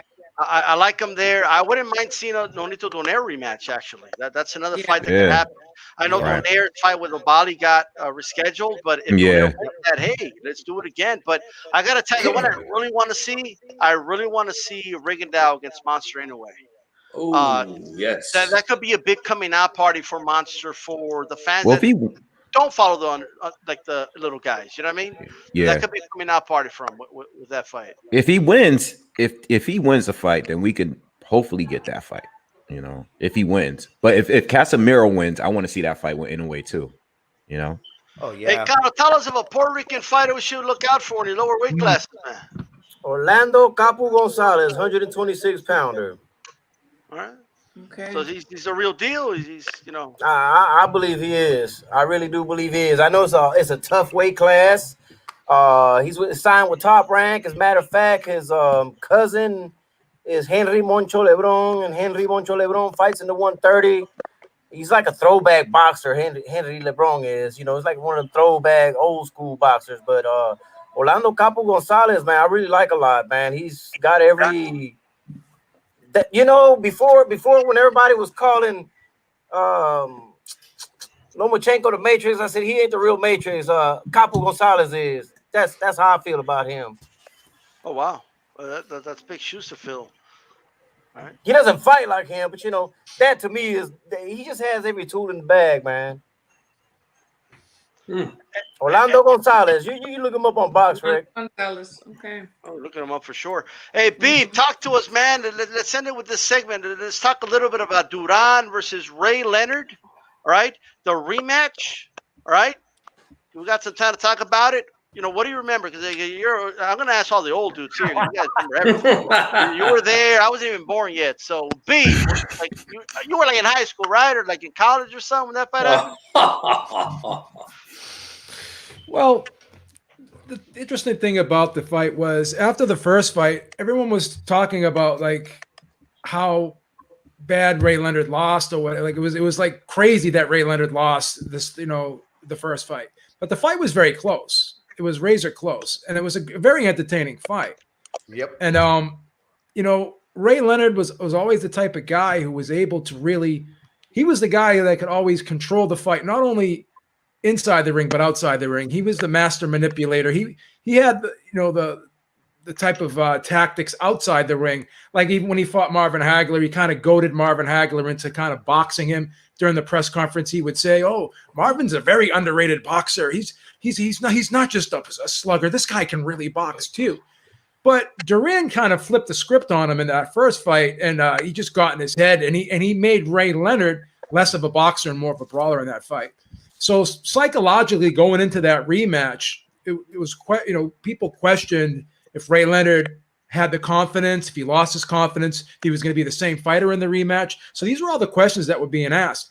But Ray Leonard went back to being the master manipulator in that fight, and he was the guy playing mind games. He was the guy that was taunting Duran.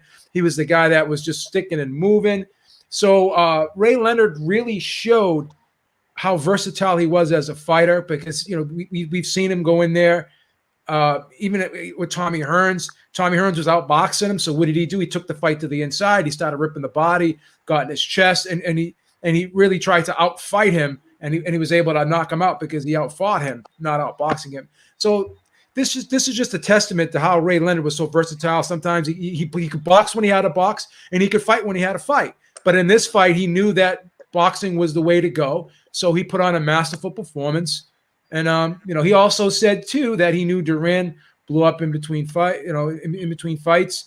This fight, I think, was 6 months later, which is really short for you know, in between fights, especially for guys that are fighting upper echelon guys. Usually, guys that fight twice a year, they kind of split it out a little bit. So this fight was like real short, you know. So Duran didn't really have much time to celebrate his victory, and there was even talk that Duran wanted to put the fight off longer, but the only way to make the fight was for it to be on that date. And Don King offered him so much money that he couldn't pass it up. So he was trying to have the fight later down the road in the year. But Don King just put so much money on the table for him that he couldn't refuse it. So it's a classic fight that will go down in history, and everyone will always remember it, and no one will ever forget the no mas. But I think over the course of his career, Duran totally redeemed himself from that no mas night, and it was crazy too because he was even like receiving death threats. They were saying in Panama because of him saying no mas. So it got really bad for Duran. Got really dark for Duran after that no mas fight. So. Well, he didn't quite say no mas. I don't know if you wanted to elaborate on that, Dave Duenes. He didn't say no mas. It was the commentator that said no mas. Oh, okay. No mas, but it's not a big deal. It's still remembered as the no mas fight. Right. What did he actually say? I don't even know. I think he just said waved. that, He didn't say shit. He just started waving like this. Started waving, yeah. Commentator said, Oh, yeah, so he he just just- quit. I think he didn't want to chase him around anymore. He wanted him to Right. stand in front of him and fight. Yeah. He was just So, like, so "I'm not gonna basically, chase you basically, anymore." he Like, no basically more. basically he signified that he had enough regardless. So yeah, Right. okay, whatever. Yeah. He had a moment of frustration. I think he said something like, "Ya Well, he con did. este payaso." Well, no, he said something to his trainer. That's what I heard. Yeah, I heard he he- was saying something to the trainer, and then it just got like everybody I- started translating. He said, "Yeah, no mas." This is what I heard. This is what I heard that he said. I don't know how accurate it is. He goes, I don't want to. I don't want to mess with this clown anymore, or something along the lines of that. I guess. Yeah, that's what I heard. He said something like that. I'm paraphrasing a little Right. bit. Mhm. But give us your thoughts, Dave. My thoughts. Yeah. Shit. I mean, like pretty much what everything Joe said. I don't know if we can even really add to that, man. I mean, he broke it down pretty good. I think it was coming from a Mexican household, and that at that time, like Roberto Duran was like a lot for everybody, for us, because a lot of Latinos identified with them. So that loss, I remember really vivid. My grandfather was a very outspoken Mexicano, and he was fucking pissed, dude. I mean, like you couldn't even talk to the guy. Don't even look his way because he was like on a rage path about what happened. Like he couldn't believe it. Like he was so disappointed. So to hear there was death threats, yeah, I believe it. You know what I mean? I mean, what about that guy from the Escobar soccer player that ended up hitting the goal in the wrong team's goal? I mean, they ended up killing the guy. So yeah, I mean, if you got a country behind you and you didn't you are labeled as a quitter, and especially in the Latino community, that's a pretty bad move. Because I remember that. I remember my uncles were pissed. And because I was really little, D-Style, I was really young. I wasn't that old, bro. You were about 20 years old. I still was young. I was still young. I was getting ready for my senior prom. So Blood, what do you remember about that day? Because I know you were definitely alive. So what do you remember? Yeah, I do remember that fight, man. It was a great moment for Sugar Ray Leonard and Sugar Ray Leonard fans because you had Duran, who was this lightweight champion from out of the 1970s, who pretty much ruled the 1970s at lightweight. He had this aura about him. He was known as the Hands of Stone. He's this grimy, dirty guy, man. He'll cuss you out at the press conference and talk bad about your family. And he got under Sugar Ray's skin, and Sugar Ray actually had somebody who could match him, like mentally. He got under Sugar Ray's skin, and Sugar Ray wanted to prove to him in that first fight, like, look, man, I could go toe-to-toe with you. You want to talk crap about me and you want to get personal? I'll go toe-to-toe with you. And he was just coming off of a knockout with Green, the KO that he had against Green, okay? So, Sugar Ray Leonard was doing his thing. He was the 1976 Olympian who had all the accolades and was getting the commercials. And not only was he a commentator for HBO, he was a commentator for CBS too. So he had the commentating gigs. He was being placed as the face of boxing because Ali was on the decline. Then Roberto Duran was this legendary. He was like a living legend because of what he did in the lightweight division when I think he won that strap in 72 off of Buchanan. And then he had this long reign, and Sugar Ray Leonard went in there with him, and he kind of underestimated Duran. Duran got the best of him, so Duran went to going and talking that shit after the fight.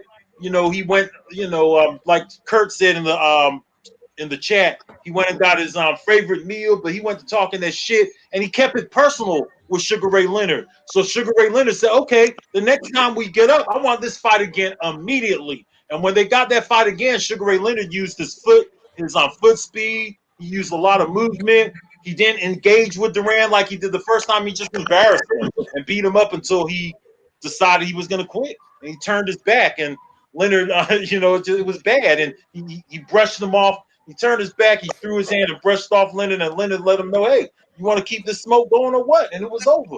Leonard did his thing. Sugar Ray Leonard was back on top of the world as the face of boxing. The commentating gigs was secure. The commercials was secure. The endorsements was secure. First of all, is G-Funky awake? Is what I want to know. That's number one. I mean, we've been waving at the camera, you know what I mean? But you know what? Well said, Blood. And like Dave said, I mean, it was broken down very well by Blood. And anything you want to add, Boxing Wave, as far as the fight? What do you remember about it? Were you alive then? Were you a little kid? I don't, I watched it later on in life when I grew up a little bit, but I guess the way you guys view Duran, like I viewed like Hector Camacho as a kid. So, like when I hear you guys look at him, I remember like Hector Camacho watching his fights and just like he was New York, he was from the east side of Harlem. He got all the women and everything like that. He was disrespectful. He had his costumes. So I was a fan of Ray Leonard, but I was watching him like maybe in the later 80s, but I was really not knowing what was going on. I was born in 83. So I can't tell you. Like I watched the fights, but I watched them later. 83. That's when I was buying my BK Nikes and stuff, and the Nike Cortezes, huh? Yeah. You break that on their first year of college, when they were, You know what I can't wait for Boxing Wave talking about Hector Camacho Sr. I can't wait for that documentary. That's next week, man. Yeah, bro. I've been looking forward to that. Hector used to call in. Yeah, I remember when Hector used to. Blood, you remember when Hector Camacho used to call into the show and chop it up with us? And he keep call. You remember when he keep calling Pacquiao Korean? He's on that Korean guy that comes He's a monkey. Floyd Mayweather's a monkey. Yeah. Oh my gosh. Wow. And hey, do you remember when he got pulled over, bro? Remember when we were talking to him, and then he gets pulled over by the cops because he was on the phone talking to us? He was wild, man. He was a wild old guy. He was wild all the way through the end, Hector Camacho. Yeah. Camacho. Shout out to JC in the chat, Carcino for life in the chat. Of course, we got Kevin Davis and Curtis Anderson. Shout out to everybody listening. Make sure you hit the like button. I wasn't a Duran fan. You were not a Duran fan. I was going to ask you, Cano. I was going to ask you, like, because I think you're like Blood. I think you were around too. You know what I mean? Like, round two? Man, I don't know. I'm in my 50s, man. Yeah. All right, there you go. You're around. So, what do you remember about this fight, man? What do you remember about the aftermath? I was super happy that second fight because Sugar Ray Leonard was my favorite fighter at that time. I wasn't that high on Roberto. Now, looking back at the careers, of course, I appreciate what Roberto Duran has done. But at that moment, Sugar Ray Leonard was my favorite fighter. Couldn't nobody tell me nothing about Sugar Ray Leonard back then, and man, it is what it is. I mean, I don't know why there were so many Hispanics mad. The dude's Panamanian. You have Mexicans mad. You have Puerto Ricans mad. Why? He's from Panama. We needed somebody. He's a Latino, bro. Man, come on, man. He's the GOAT, man. He's the GOAT of Latinos, man. Yeah. I don't think so. Who would you have better than him? Latino fighter of all time, Cano, in your opinion? Well, as far as Puerto Ricans goes, I say Carlos Ortiz, but you're probably too young for that. What about all the Latinos? Carlos Ortiz. I still got to go with Carlos Ortiz. Okay. Y'all just gonna have to do your homework on him. Carlos Because that will take a whole nother hour for me to tell y'all about him, and I don't have another hour. I hear you, man. Hey, 408. Yeah, What's I the was. thoughts I was about this, DMing bro? you about I don't think you were born. I don't think you were born. No, but I was DMing you about this because I love boxing history and about this fight. You know, the fact that it didn't sit well with Sugar Ray losing, it reminds me of the Anthony Joshua fight. You know, and how convincingly he won the second fight. But I wanted to ask the panel also from a historical perspective. Can you think of welterweights or anyone currently that is about to embark on a trilogy where they are going to fight? They fought the third fight 20 pounds apart at the super middleweight division. Is there any two guys right now that are about to embark on a trilogy? I mean, it'd be like Canelo Alvarez fighting Gennady Golovkin at heavyweight, essentially. Well, didn't Pacquiao and Marquez fought their first fight at featherweight, and then they Yeah, then they fought 126. then they went all the way up to I think 147. it was So 130, but yeah. no, they fought it. No, it's the first, No, I 126. believe the Nah, first fight was featherweight, bro. first one was Featherweight, yeah. 126. The Yeah, the second fight was yeah. 130. yeah, second one was Right? 130, Yeah. and then they fought at 147. There you So It was 145, right? It was a catch weight, I believe, right? Wasn't it, Joe? I'm not. I The think, last one, maybe. I mean, I think it was still considered welterweight, but it was. Yeah. I think one of them was the catchweight, but the other Right. the other ones weren't. So the Duran trilogy fight ended at super middleweight, but it was a catchweight at 162. Nevertheless, like 4 divisions apart over the time. So I guess the Pacquiao and Marquez is the closest thing we have in modern day times. Yeah. Yeah. But still, Dave, the you know the gap that you're talking about is much greater than the Pacquiao Marquez one was. So Yeah. Yeah, absolutely. And in the ring with Christine, I mean, you look like 22, so I don't even think you were around. You know what I mean? So Yeah, what do I you was remember? like barely born, like, you know. Stop No, it. Barely? I just remember. No, I just remember the Oh, that no little Dave. mas, you know, we were very disappointed too. But then later on, you know, it comes out that, you know, he wasn't going to chase him around anymore. He wanted him right in his face, which is typical Mexican boxing. Like, you know, let's just pound it out. And so then I understood what the no mas was. It wasn't that he quit, like he couldn't take it anymore. He wasn't going to beat him. He just was sick of chasing him around. He was frustrated. And so, yeah, but Duran, he's for us, he's like up there, you know, with the Santos, you know. Oh, there you go. Yeah, that Right. was me who broke that Subir Matias fight down. I don't know if you saw the video. I did the breakdown. It did happen exactly like that. But just let me add a little bit to this Carlos Ortiz, since I see Salvador Sanchez being put up there. Listen, man, Yeah. it had been 35 years since we had a champion in Puerto Rico when Carlos Ortiz won the title. Now, back then, they only had one title. So you didn't have all these sanctioning bodies everywhere spread out. You had to go through the toughest people if you wanted to get that title because there was only one title.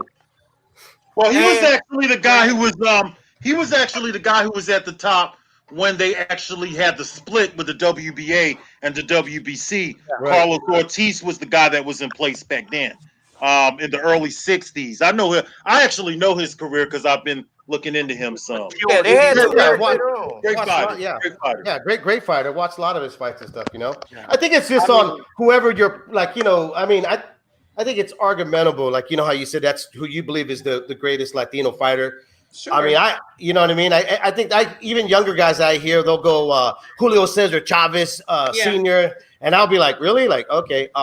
You know, because they erase all the other guys, you know what I mean?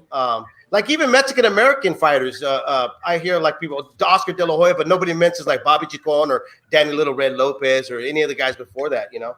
So I think it just goes off of what you watched. and what you paid Finito attention to. Lopez. Benito Yeah, Lopez. Lopez, yeah. I By the mean, way, for my grandfather, it was Olivares. You know, for my dad, it Right. was Chavez. Oh like, man, Right. yes, great fight, Ruben Olivares. Yeah, so it's just a matter of like Yeah. people Time are period. biased for the most part for their era. You know what I mean? So You know, shout out to Carlos Ortiz. He's 84 years old. He's still alive. He's in your area, boxing way, by the way. Oh yeah. just showing me Yes, with sir. like you know, using a Sharpie on G Funky right now, just like. You know? He doesn't use the smartphones or nothing like that, though, boxing wave. He's just an old school person. Yeah. Well, here's what we're gonna do. We're gonna give final thoughts here. Blood boxing. Give us some final thoughts, man. About to close this one out. Hey man, it's been really good being on the panel with all of you guys again. And Christine, I've never been on with you before, but it's been a pleasure. And the rest of these guys I'm very familiar with. It's just been a while since I've been on with my bro Boxing Wave there, and it's really good to be on with him too. I'll go back so long with Boxing Wave, probably 10 years. And the rest of you guys, man, all of you guys, man, all of you guys are awesome, man. I appreciate you guys. And check out the Salvador Sanchez documentary on retro boxing and documentaries for sure. Yes, sir. Make sure you guys do that. Boxing Wave, man. Everybody, subscribe to Boxing Wave. A lot of great boxing content on here. Give us some final thoughts, brother. Yeah, man. No, I appreciate you, inviting me to the panel. I had a great time. I would love to be back. Good seeing you. Blood, Cano, first time chopping it up with you. We've been chopping it up on social media and stuff. All you guys, it was great. I would love to be back, man. Definitely. Christine, in the ring with Christine. Give us some final thoughts. By the way, everybody subscribe to In the Ring with Christine. And follow her on Please, you know social what? media. It was such a pleasure and an honor to be on the panel with all of you. I love talking boxing, so this is like right up my alley. And I'm so glad y'all are no longer labeled as a sexist show. Oh my gosh. Absolutely. Right? Cano Local Sports. Talk to us, man. Everybody subscribe to Cano Local Sports. Talk to us. Any final thoughts? Well, Christine, me and her go back, so we're already good. Yes. We've been introduced a long time ago, but D-Style I've chopped it up with before, and G-Funky I've also chopped it up with them. Great people. This is the first time I've chopped it up with the rest of y'all on the panel as far as being, together on a live. So it definitely was a pleasure. And damn, Boxing Wave, I want you to know, man, I really like your channel a lot, man. That's from the heart. Thank you, man. Appreciate it. Definitely. Great channels. Wow, you got a great channel too, Cano. All right. Joe Habib, give us some final thoughts, brother. Everybody subscribe to Ringside Reporter here on YouTube. Can't wait for this fight, man, on Saturday. Pay-per-view of the year, baby. Jones versus Tyson. That's right. I'm caping for this fight, man. I'm not gonna stop. Yes, sir. All right, there you go. All right, 408. Give us some final thoughts, brother. Tell everybody where they can find you. Well, I'm glad to be back. You can find me on In the Rings podcast network now. My shows are up with David on his iTunes and the Pandora. And the last show, I had a caller, my friend Francisco Sparza Jr. from Las Vegas, who was set to fight in the bubble and tell me live on the air that he had a horrible MRI scan and he has to hang up the gloves at 22. Oh, man. Sorry about that, dude. Jeez. Just a reminder about the sport and how deadly and how serious the consequences can be. And conversation I had with him afterwards, just about what to do with your life after boxing. But also my co-host Drew Evil, shout out to him because he wanted to remind everybody Philadelphia's in the spotlight this weekend. Daniel Jacobs is fighting Gabe Rosado, a Philly Warrior. And after that, we got to look forward to Danny Garcia back in the ring this month in December. Absolutely. And G-Funky, one half of Hispanics causing panic, HCP, you know me. Make sure you subscribe to G-Funky84 here on YouTube. Check out his show Uncensored. All right. It's every Wednesday. We did it Monday this week, but make sure you guys check that out. G-Funky, any final words? My only final words is this, man. Let's keep this thing rolling. This is what I've always wanted out of YouTube, was to just have a good conversation with guys that know boxing and women. I don't want to leave Christine out because she's really good at what she does, And this is all I ever wanted from my YouTube channel. I've been doing it a long time. I'm still a real small channel, but I got what I want here, man. This is it for me, man. So let's keep this thing rolling, man. Absolutely. And Dave Duenas, aka 97 Rough. Give us some final thoughts, bro. So I was talking to a buddy of mine the other day about Blood's documentary, the Salvador Sanchez. And he was like, "Oh, dude, I'll check it out, bro. I'll check it out." And then he ended up texting me. He's all, "Dude, this thing's like over 2 hours and shit. Like, how the fuck could you watch something this long?" And I was like, I'm a hardcore boxing fan, bro. And he's a friend of mine. He did a really good job. So I figured he wasn't going to watch it, right?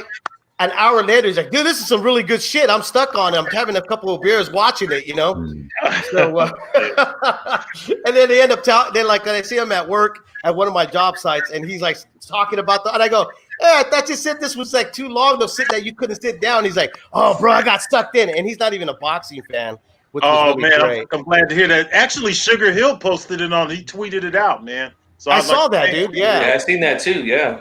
yeah, you Russ know, Abner posted it too. He put it out there as well. So shout out. Yeah. It was very, very well done. Yeah, it was He did a really, hell of a job on that. It was yeah. so. It was, Thank you. Yeah, it was really, really good, you know. But no, look, I'm glad that we're doing this. You know, I remember when I had talked to D-Style back about bringing back the round table and stuff, and you know, I mean, we're doing all really good. And happy Thanksgiving, everybody, or Turkey Day. I like calling it Turkey Day better. It's good meeting Christine and Kano and Boxing Wave and stuff.